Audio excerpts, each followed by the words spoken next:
The new governor of Nevada spells out his agenda for the state. Governor Steve Sisolak wants to spend big on health care, pay teachers more, and give state workers raises too. The big headline from his big speech tonight, he promises to do it all with no new taxes. Jeff Gillen is in the state capitol with a recap. Good evening, everybody from Carson City. Governor Steve Sisolak presents his agenda and promises no new taxes. Please rise.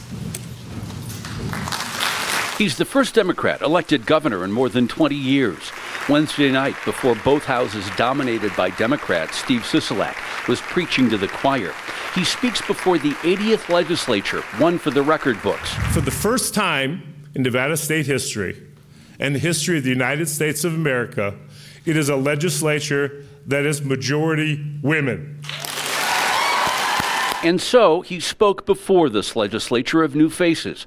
He said Wednesday night Nevada's economy is pretty good, just not pretty good for everybody. Before we get lost in the celebration, we have to remember our families who haven't felt the recovery. That's why he wants to boost the minimum wage, which right now sits at $7.25 an hour. That's why I'm committed to working with the legislature and the business and labor communities to raise the minimum wage in our state. Let's hear from the business community. Here's the head of the Las Vegas Metro Chamber. We'll have to take a look at what the plans are exactly. Governor Sisolak has been very supportive of business in Nevada. Sisolak proposed 3% raises for teachers and state workers and more money for schools to help students who need help.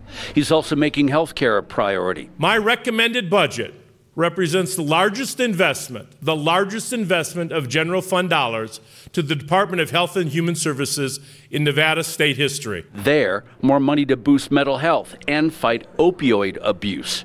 And he wants lawmakers to send him a bill to enact the gun background check measure that's been stalled since voters okayed it in 2016. It's long past time we listen to the voters and enact these changes, because background checks save lives. The speech and the budget it sells now lands in lawmakers' laps. Here's a Democrat. We're doing things for education. We're doing things in health care. We're making sure we're taking care of our state workers who haven't been taken care of for a long time. And here's a Republican. There were a lot of dollar figures put out there. And, you know, not a lot of details right now. And now Steve Sisolak sets the terms of the debate for a legislature that will last 4 months and begin February 4th. In Carson City, Jeff Gillen, News 3. Jeff was posting updates on social media during the governor's speech. To get on the spot reporting like that all day long, just follow and like our Twitter and Facebook pages.